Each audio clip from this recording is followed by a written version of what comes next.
दोस्तों, पहले हम रोड टैक्स देते हैं, फिर ऊपर से टोल टैक्स भी देते हैं। हर 20-25 किलोमीटर चलने की टोल टैक्स अलग से।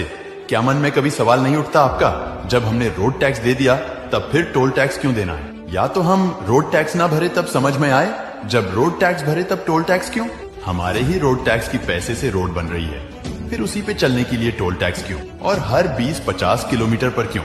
एक दिन मैंने हिसाब निकाला था, दिल्ली से कलकत्ता अगर अब गाड़ी से चले जाए तो डीजल के खर्चे से ज्यादा टोल टैक्स की खर्चे आते हैं। तो हम हिंदुस्तान की सरकार को इनकम टैक्स के रूप में, कॉर्पोरेट टैक्स के रूप में, वैल्यू एडेड टैक्स के रूप में, सेल टैक्स के रूप में, रोड टैक्स के रूप में, टोल टैक्स के रूप में, प्रॉपर्टी टैक्स के रूप में, हाउस टैक्स के रूप में, ऐसे ही 64 टाइप्स टैक्स के रूप में हर साल हम 20 लाख करोड़ दे देते हैं। 6,14,000 करोड़ केंद्र सरकार को और बचा हुए सब राज्य सरकार को 35 राज्य में। फिर भी हमारे देश में गरीबी, भूख